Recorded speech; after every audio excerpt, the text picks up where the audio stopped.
अस्सलाम वालेकुम मोअज़्ज़िज़ तलबा व तालिबात। मेरा नाम सैयद कमर अब्बास है। मोअज़्ज़िज़ तलबा व तालिबात, इस लेक्चर में हम पौधों में सेक्सुअल रिप्रोडक्शन के बारे में तफसील से जानेंगे। तो आइए चलते हैं ग्लास बोर्ड की जानिब। अस्सलाम वालेकुम मोअज़्ज़िज़ तलबा व तालिबात। आज हम पौधों में सेक्सुअल रिप्रोडक्शन के बारे में जानेंगे। पौधे, गुज़िश्ता लेक्चर में हमने पौधों की एसेक्सुअल रिप्रोडक्शन का तरीका पढ़ा था, जो कि वेजिटेटिव प्रोपेगेशन था। लेकिन इस लेक्चर में हम पौधों की सेक्सुअल रिप्रोडक्शन पढ़ने वाले हैं। सेक्सुअल रिप्रोडक्शन होती क्या है, पहले आपको ये पता होना चाहिए। सेक्सुअल रिप्रोडक्शन ये रिप्रोडक्शन का ऐसा तरीका है जिसमें नया जानदार गैमीट्स के मिलाप से बनता है। सेक्सुअल रिप्रोडक्शन के आमतौर पर दो मरहले होते हैं। इसके पहले मरहले में गैमीट्स बनते हैं और दूसरे मरहले में उन गैमीट्स का मिलाप हो जाता है, और गैमीट्स के मिलाप से ही नया जानदार बनता है। तो इस तरह की रिप्रोडक्शन जिसमें गैमीट्स बनते हैं और उनके मिलाप से नया जानदार पैदा हो जाता है, ये सेक्सुअल रिप्रोडक्शन कहलाती है। पौधे भी सेक्सुअल रिप्रोडक्शन करते हैं, यानी वो भी गैमीट्स बनाते हैं पहले अपने जिस्म में और फिर उन गैमीट्स का मिलाप करवाते हैं, जिसके नतीजा में नया पौधा बन जाता है। तो ये हम लिख लेते हैं कि पौधों में सेक्सुअल रिप्रोडक्शन से क्या मुराद है।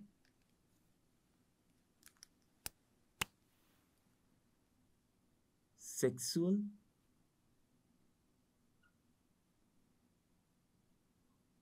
रिप्रोडक्शन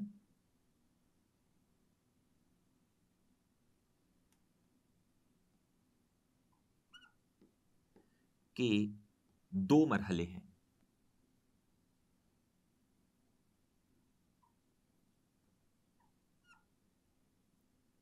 सेक्सुअल रिप्रोडक्शन का जो पहला मरहला है वो है गैमीट्स का बनना। गैमीट्स क्या है?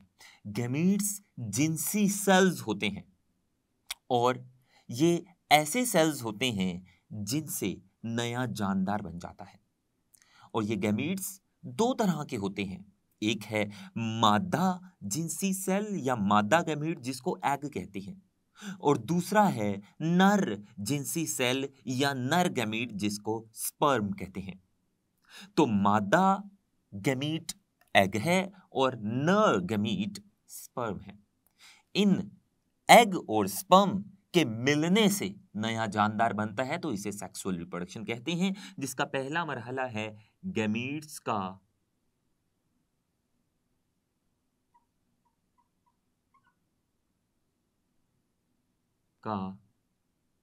मखसूस साख्तों में बनना।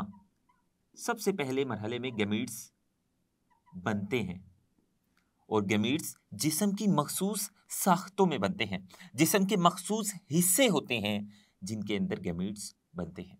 आने वाले लेक्चर्स में हम उन मखसूस हिस्सों के भी उनके बारे में भी पढ़ेंगे जिनके अंदर गैमीट्स बनते हैं। तो पहला मरहला है गैमीट्स का मखसूस साख्तों में बनना, और दूसरा मरहला है गैमीट्स का मिलाप, जिसको फर्टिलाइजेशन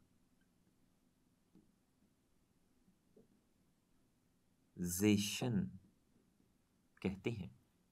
गैमीट्स, जैसा कि मैंने आपको बताया, ये दो तरह के होते हैं।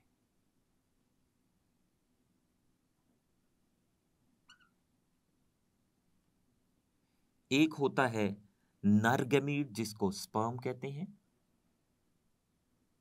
और दूसरा होता है मादा गैमीट, जिसको एग कहते हैं। तो पहले ये स्पर्म और एग जिस्म की मखसूस साख्तों के अंदर बनते हैं, और जब ये बन जाते हैं तो इन गैमीट्स को एक दूसरे के करीब लाया जाता है। और जब ये गैमीट्स यानी स्पर्म और एग एक दूसरे के करीब आते हैं तो ये एक दूसरे के साथ मिल जाते हैं, और इनके मिलने से नया जानदार बन जाता है या नया पौधा बन जाता है। तो गैमीट्स के बनने और उनके मिलाप से जो नया जानदार बनता है, उसको ऐसी रिप्रोडक्शन को हम सेक्सुअल रिप्रोडक्शन कहते हैं। तो ये मिलेंगे, इनका मिलाप होगा और इनके मिलाप से नया जानदार बन जाएगा। पौधों में भी सेक्सुअल रिप्रोडक्शन इसी तरीका से होती है। अब पौधों के 3 बड़े ग्रुप्स हैं। पहले हम उन 3 बड़े ग्रुप्स के नाम लिख लेते हैं और फिर जानते हैं कि ये तीनों बड़े ग्रुप्स किस तरह से स्पर्म और एग को एक दूसरे के करीब लाकर अपने जैसे नए जानदार पैदा करते हैं या अपने जैसे नए पौधे पैदा करते हैं। तो पौधों के 3 बड़े ग्रुप्स।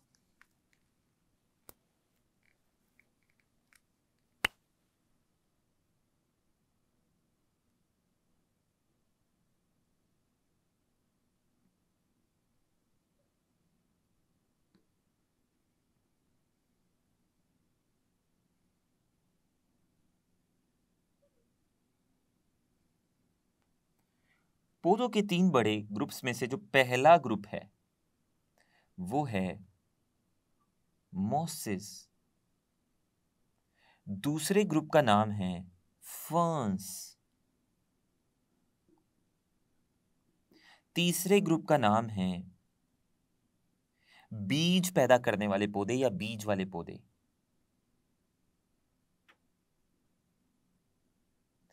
यानी ऐसे पौधे जो बीज पैदा करते हैं। वो जो पहले 2 ग्रुप्स हैं पौधों के, मोसेस और फर्न्स, इनका बीज पैदा करने में कोई किरदार नहीं होता। ये वाले पौधे बीज के बगैर होते हैं। ये पौधे बीज पैदा करते ही नहीं। तो ये बीज वाले पौधे, ये पौधों का तीसरा ग्रुप है। बीज वाले पौधे मजीद 2 किस्म के हैं। बीज वाले पौधों की जो पहली किस्म है वो है जिम्नोस्पर्म्स।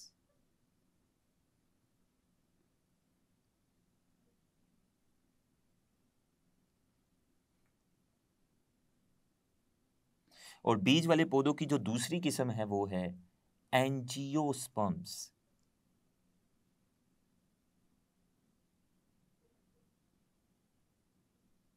तो ये जो 2 ग्रुप्स हमने पौधों के लिखे हैं, जिम्नोस्पर्म्स और एंजियोस्पर्म्स, ये दोनों बीज पैदा करते हैं, ये दोनों किस्म के पौधे।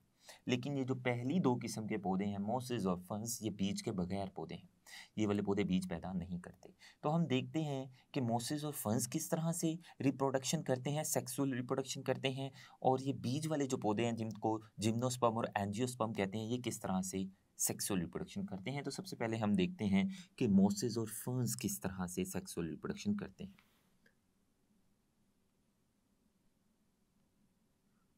मोसेस और फर्न्स। मोसेस और फर्न्स, इनको अपनी सेक्सुअल रिप्रोडक्शन के लिए पानी की जरूरत होती है। क्योंकि अभी हमने पढ़ा था कि सेक्सुअल रिप्रोडक्शन कब होती है, जब गैमीट्स बनते हैं और फिर उन गैमीट्स का बनने के बाद एक दूसरे से मिलाप होता है और मिलाप के बाद नया पौधा या जानदार बनता है। तो जब तक स्पर्म और एग, ये दोनों किस्म के गैमीट्स एक दूसरे के साथ मिलेंगे नहीं, तो रिप्रोडक्शन या नया जानदार पैदा नहीं होगा। तो मोसेस और फर्न्स ये भी सेक्सुअल रिप्रोडक्शन करते हैं। ये भी स्पर्म भी पैदा करते हैं और एग भी पैदा करते हैं। लेकिन मोसेस और फर्न्स के जो स्पर्म्स होते हैं, उन्हें एग तक जाने के लिए पानी की जरूरत होती है। क्योंकि स्पर्म अलैदा जानदार में पैदा होते हैं और एग अलैदा जानदार या अलैदा पौधे में पैदा होते हैं। तो वो एक पौधे में पैदा होने वाले स्पर्म, उन्होंने दूसरे पौधे में पैदा होने वाले एग की तरफ जाना होता है। लेकिन कैसे? क्योंकि पौधे तो एक जगह से दूसरी जगह हिजरत नहीं कर सकते। पौधे एक जगह से दूसरी जगह हरकत करके नहीं जा सकते। पौधे गैर साकिन होते हैं, पौधे हरकत नहीं कर सकते। तो पौधों के जो स्पर्म हैं वो एक पौधे से दूसरे पौधे की तरफ कैसे जाएंगे? पानी के जरिए जाएंगे। मोसेस और फर्न्स के जो स्पर्म्स हैं, वो पानी में से तैरते हुए स्पर्म एक पौधे से दूसरे पौधे की तरफ जाएंगे जहां एग पड़े हुए हैं। और जब स्पर्म पानी में से तैरकर दूसरे पौधे के पास चले जाएंगे, तो वो दूसरे पौधे में पड़े हुए एग के साथ जाकर मिलाप करेंगे। और जब स्पर्म एग के साथ मिलाप करेगा तो नया पौधा या नया जानदार बन जाएगा। तो मोसेस और फर्न्स, इनको अपनी रिप्रोडक्शन के लिए पानी की जरूरत होती है। अगर इनके इर्द गिर्द पानी नहीं होगा तो इनके स्पर्म एग तक नहीं जा सकेंगे। इन पौधों को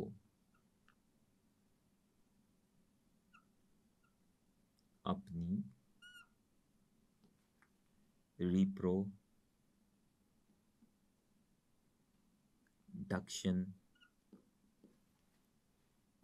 के लिए पानी की जरूरत होती है, क्योंकि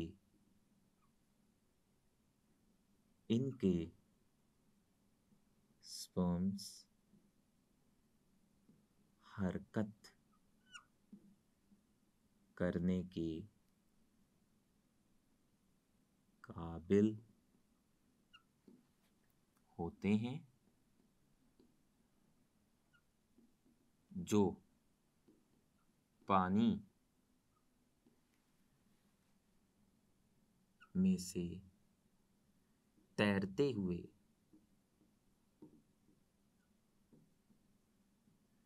एग की तरफ जाते हैं। तो अगर पानी ही नहीं होगा तो वो स्पर्म एग तक नहीं जा पाएंगे, क्योंकि स्पर्म्स हमेशा पानी में से तैरकर एग की तरफ जाते हैं। अगर पानी नहीं होगा तो स्पर्म्स एग तरफ नहीं पहुंच पाएंगे और रिप्रोडक्शन भी नहीं होगी। ये थे पौधों के जो दो ग्रुप्स, मॉसेस और फर्न्स, उनमें स्पर्म्स कैसे एग की तरफ पहुंचते हैं। और वो वाला पानी जिससे तैरकर स्पर्म एग की तरफ जाते हैं वो बारिश का पानी भी हो सकता है, इसके अलावा वो शबनम का पानी भी हो सकता है। अब हम जिम्नोस्पर्म और एंजियोस्पर्म्स के बारे में पढ़ते हैं कि इनके स्पर्म्स एग की तरफ कैसे जाते हैं, क्योंकि जब तक स्पर्म एग की तरफ नहीं जाएंगे तो नया पौधा नहीं बनने वाला। तो एंजियोस्पर्म और जिम्नोस्पर्म्स में रिप्रोडक्शन कैसे होती है, उनके स्पर्म किस तरह से एग की तरफ पहुंचते हैं।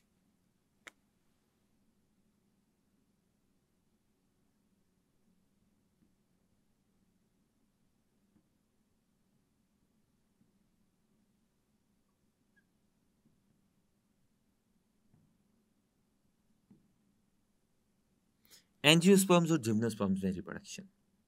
एंजियोस्पर्म्स के जो स्पर्म्स हैं और जिम्नोस्पर्म्स के जो स्पर्म्स हैं, इनके स्पर्म्स एग की तरफ जाने के लिए हवा का रास्ता इख्तियार करते हैं।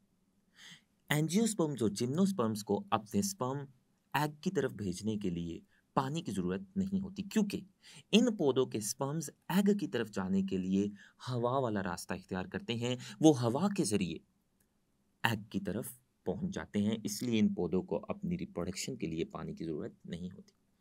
अब इन पौधों के स्पर्म्स हवा में से गुजर कर एग की तरफ कैसे जाते हैं। कुछ हशरात होते हैं या कुछ परिंदे होते हैं जो एंजियोस्पर्म्स के स्पर्म्स को अपने मुंह के साथ जोड़ते हैं, और वो स्पर्म्स जब पौधों के जो स्पर्म्स हैं, एंजियोस्पर्म्स और एंजियोस्पर्म्स और जिम्नोस्पर्म्स के जो स्पर्म्स हैं, इनके स्पर्म्स परिंदों और हशरात के मुंह के साथ जुड़ेंगे। जब वो परिंदे इन पौधों पर आकर बैठेंगे और वो परिंदे एक पौधे से दूसरे पौधे की तरफ जाएंगे, तो इनके स्पर्म्स को भी एक पौधे से दूसरे पौधे की तरफ लेकर जाएंगे। और जब वो पौधे और हशरात दूसरे पौधे पर जाकर बैठेंगे तो पौधों और हशरात के मुंह के साथ जो स्पर्म जुड़े थे वो दूसरे पौधे में गिर जाएंगे और दूसरे पौधे में मौजूद एग के साथ स्पर्म जाकर मिल जाएंगे, और जब एग और स्पर्म मिलेंगे तो नया जानदार बनने के इम्कानात रोशन हो जाएंगे। तो एंजियो और जिम्नोस्पर्म्स को, इन पौधों को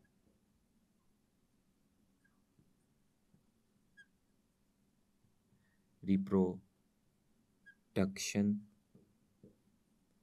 के लिए पानी की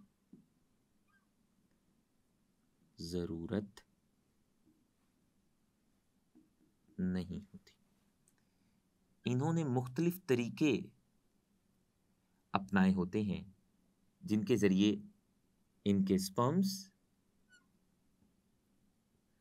एग की तरफ जाते हैं, और वो मुख्तलिफ तरीके मैंने आपको बताए कि इनके स्पर्म परिंदों या हशरात के ज़रिए एग की तरफ जाते हैं, या फिर हवा के ज़रिए, हवा तेज़ी से चलती है और इनके स्पर्म्स एक पौधे से दूसरे पौधे में ले जाकर फेंक देती है जहाँ एग मौजूद होता है।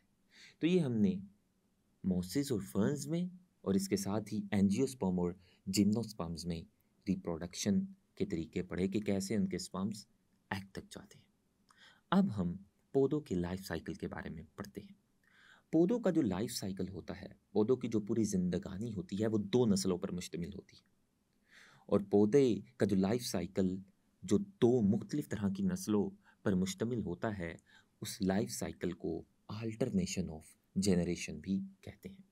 तो ये हम जानने की कोशिश करते हैं कि पौधे का जो लाइफ साइकिल है वो कैसा होता है और उसमें मौजूद जो 2 नस्लें होती हैं वो कैसी होती हैं।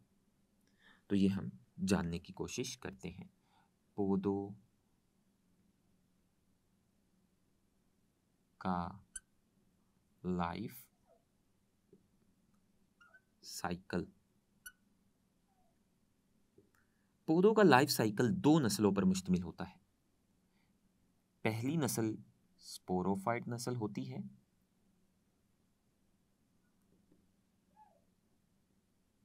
स्पोरोफाइट जनरेशन या नस्ल। दूसरी जनरेशन या दूसरी नस्ल गैमीटोफाइट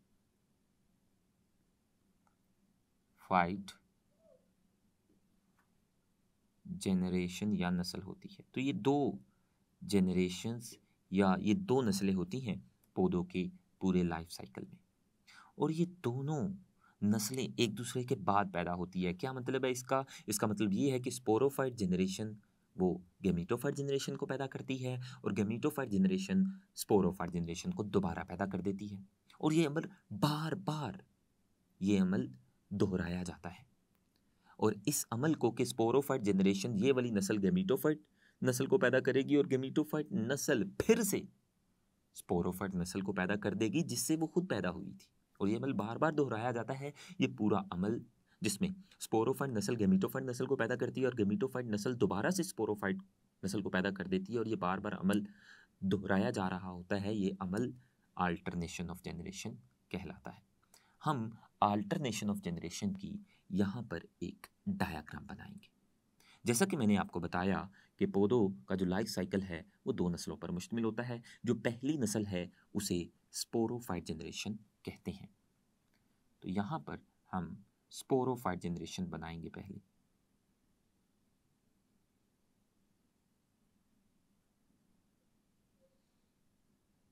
जो स्पोरोफाइट जनरेशन होती है ये डिप्लॉयड होती है। आपने डिप्लॉयड और हैप्लॉयड का जो कॉन्सेप्ट और नज़रिया है ये सीखा होगा। डिप्लॉयड आमतौर पर वहाँ इस्तेमाल करते हैं जहाँ जो क्रोमोसोम्स होते हैं वो जोड़ों की शक्ल में होते हैं। ऐसा सेल जिसमें क्रोमोसोम्स जोड़ों की शक्ल में मौजूद हो, 2-2 क्रोमोसोम्स के जोड़े बने हों, ऐसे सेल को डिप्लॉयड सेल कहते हैं। और वो वाला सेल जिसमें क्रोमोसोम्स जोड़ों की शक्ल में ना हो बल्कि अकेले अकेले हों, ऐसे सेल को हैप्लॉयड सेल कहते हैं। स्पोरोफाइट जनरेशन ये डिप्लॉयड होती है। मतलब ये कि स्पोरोफाइट जनरेशन के जितने भी सेल होते हैं उनमें क्रोमोसोम्स जोड़ों की शक्ल में होते हैं। अब स्पोरोफाइट जनरेशन ऐसी जनरेशन होती है, जैसा कि नाम से ही जाहिर हो रहा है, ये ऐसी जनरेशन है जिसने स्पोर पैदा करने हैं। तो स्पोरोफाइट जनरेशन डिप्लॉयड होगी और ये ऐसी जनरेशन होगी जो स्पोर्स पैदा करेगी। तो स्पोरोफाइट जनरेशन के जो सेल्स हैं वो डिप्लॉयड होंगे, मतलब उनमें क्रोमोसोम्स जोड़ों की शक्ल में होंगे, और स्पोरोफाइट जनरेशन के सेल्स मियोसिस करेंगे। आपने ग्रेड 9 में पढ़ा था कि मियोसिस ऐसी सेल डिवीजन है जिसमें एक सेल तकसीम होकर 4 सेल पैदा करता है। तो स्पोरोफाइट जनरेशन के सेल्स जो कि डिप्लॉयड होते हैं वो मियोसिस करेंगे, और मियोसिस करके वो सेल्स 4-4 नए नए सेल्स पैदा करेंगे। स्पोरोफाइट जनरेशन के जितने भी सेल्स मियोसिस करेंगे उन तमाम सेल्स के मियोसिस के नतीजा में 4-4 नए सेल्स पैदा होंगे, और वो जो नए सेल्स बनते हैं मियोसिस के नतीजा में उन्हें स्पोर्स कहेंगे। तो स्पोरोफाइट जनरेशन के सेल्स ने मियोसिस की और मियोसिस के नतीजे में उन सेल्स से जो नए सेल्स बने उनको स्पोर्स कहा। चूंकि स्पोरोफाइट जनरेशन के सेल्स मियोसिस करके स्पोर्स पैदा करते हैं, इसलिए इस जनरेशन को स्पोरोफाइट जनरेशन कहते हैं। और स्पोर्स हैप्लॉइड होते हैं। स्पोर्स हैप्लॉइड होते हैं। एक एन का मतलब है हैप्लॉइड, जबकि 2 एन का मतलब है डिप्लॉइड। अब ये जो मियोसिस के नतीजा में स्पोरोफाइट जनरेशन से स्पोर पैदा हुए हैं, ये स्पोर माइटोसिस करेंगे।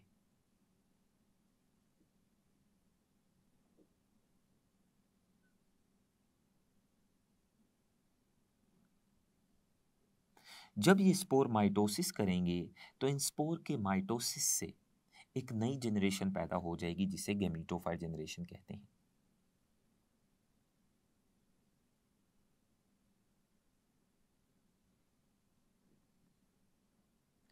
तो स्पोर जो कि स्पोरोफाइट जनरेशन से पैदा हुए थे, स्पोरोफाइट जनरेशन के सेल्स ने तकसीम होकर नए सेल्स पैदा किए जिन्हें स्पोर्स का, और वो हैप्लॉइड थे। स्पोर्स स्पोरोफाइट जनरेशन से बाहर निकलेंगे और ये स्पोर्स जहां जाकर गिरेंगे उधर एक और नस्ल बना देंगे, एक और जनरेशन पैदा कर देंगे, उसे गैमीटोफाइट जनरेशन कहेंगे, और ये भी हैप्लॉइड होगी। तो ये गैमीटोफाइट जनरेशन है। गैमीटोफाइट जनरेशन हैप्लॉइड होती है, और जैसा कि नाम से जाहिर हो रहा है, ये ऐसी जनरेशन होती है जो गैमीट्स पैदा करती है। तो गैमीटोफाइट जनरेशन गैमीट्स पैदा करेगी, और गैमीटोफाइट जनरेशन माइटोसिस के जरिए गैमीट्स पैदा करेगी। यानी गैमीटोफाइट जनरेशन के जो सेल्स हैं वो हैप्लॉइड होंगे और वो सेल्स माइटोसिस करेंगे। माइटोसिस ऐसी सेल डिवीजन है जिसमें एक सेल तकसीम होकर 2 सेल बनाता है। तो इस जनरेशन के सेल्स माइटोसिस करेंगे और माइटोसिस से गैमीट्स बनाएंगे। तो 2 तरह के गैमीट बनेंगे, मादा गैमीट और नर गैमीट।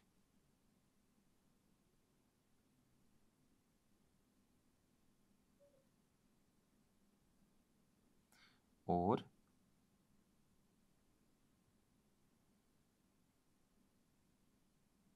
मादा गैमीट, ये भी हैप्लॉइड होंगे। नर और मादा गैमीट्स के मिलने से नर गैमीट स्पर्म को कहते हैं और मादा गैमीट एग को कहते हैं। और वो वाली जनरेशन जिस जनरेशन ने नर और मादा गैमीट यानी स्पर्म और एग को पैदा किया, उस जनरेशन को गैमीटोफाइट जनरेशन कहते हैं। तो ये नर और मादा गैमीट एक दूसरे के साथ मिलेंगे, इनका मिलाप होगा, और इनके मिलाप के अमल को फर्टिलाइजेशन कहते हैं। तो ये जब एक दूसरे के साथ मिलेंगे तो इनके मिलने से जाइगोट बन जाएगा। जाइगोट डिप्लॉइड सेल होता है। नर और मादा गैमीट के मिलने से जो एक बड़ा सेल बनता है उसे जाइगोट कहते हैं, स्पर्म और एग के मिलने से। और ये डिप्लॉइड सेल होता है, इसमें क्रोमोसोम्स जोड़ों की शक्ल में होते हैं, जबकि गैमीट जो कि हैप्लॉइड होते हैं उनमें क्रोमोसोम जोड़ों की शक्ल में नहीं होते।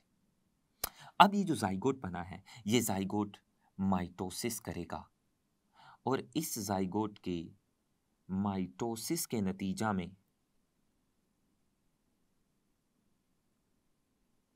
इस जाइगोट की माइटोसिस के नतीजा में वही नस्ल दोबारा पैदा हो जाएगी जिस नस्ल से हम शुरू हुए थे, जहां से हमने लाइफ साइकिल शुरू किया था।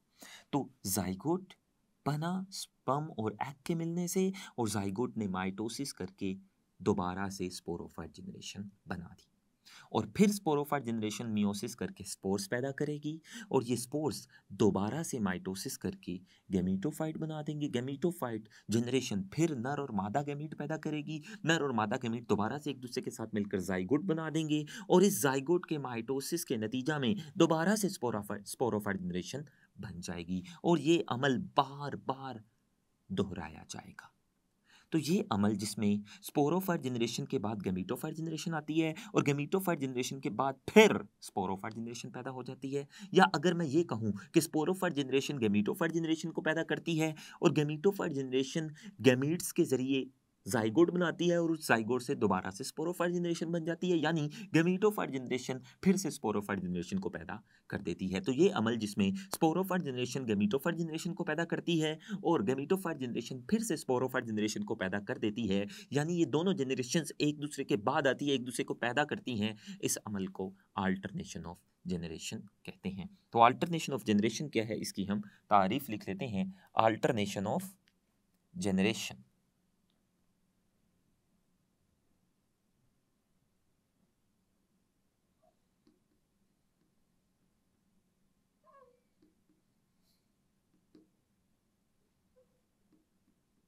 तो अल्टरनेशन ऑफ जनरेशन ऐसा अमल है जिसमें ऐसा अमल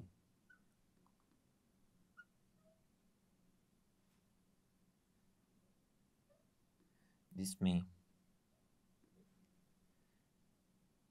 दो मुख्तलिफ नस्लें यानी स्पोरोफाइट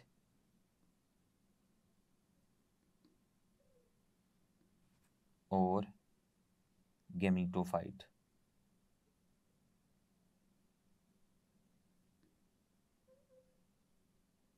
एक दूसरे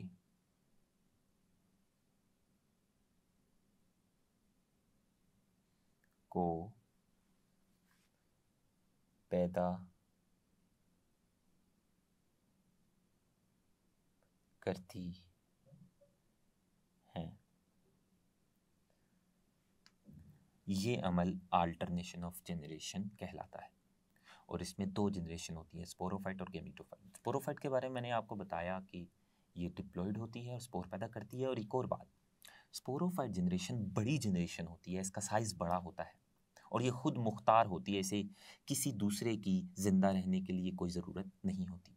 लेकिन जो गैमीटोफाइट जनरेशन होती है ये साइज़ में छोटी होती है और गैमीटोफाइट जनरेशन ये स्पोरोफाइट जनरेशन की मोहताज होती है ज़िंदा रहने के लिए। गैमीटोफाइट जनरेशन स्पोरोफाइट जनरेशन के बगैर ज़िंदा नहीं रह सकती, ये उसकी मोहताज होती है। और गैमीटोफाइट जनरेशन स्पोरोफाइट जनरेशन के साथ जुड़ी हुई होती है, ये दोनों जनरेशन एक दूसरे के साथ जुड़ी हुई होती हैं और ये एक दूसरे से पैदा होती हैं। तो ये अमल अल्टरनेशन ऑफ जनरेशन कहलाता है। मोअज़्ज़िज़ तलबा व तालिबात, आज हमने पौधों में सेक्सुअल रिप्रोडक्शन के अमल की तफसील जानी। हमने पौधों के 3 बड़े ग्रुप्स के नाम पढ़े और जाना कि वो 3 बड़े ग्रुप्स किस तरह से अपने स्पर्म्स को एग्स के पास ले जाते हैं। जो मॉसेस और फर्न्स थे उनको रिप्रोडक्शन के लिए पानी की ज़रूरत होती है, लेकिन बीज पैदा करने वाले पौधे जो कि एंजियो और जिम्नोस्पर्म्स थे, उन्हें अपनी रिप्रोडक्शन के लिए यानी स्पर्म को एग की तरफ भेजने के लिए पानी की ज़रूरत नहीं होती, क्योंकि उनके स्पर्म एग की तरफ या तो हवा के ज़रिए जाते हैं या फिर हशरात या परिंदों के ज़रिए जाते हैं। फिर हमने अल्टरनेशन ऑफ जनरेशन की तफसील जानी, जिसमें स्पोरोफाइट जनरेशन गैमीटोफाइट को पैदा करती है और गैमीटोफाइट स्पोरोफाइट को पैदा करती है, और इन दोनों जनरेशंस में हमने फ़र्क भी जाना। आज के लिए इतना ही। अल्लाह हाफिज़।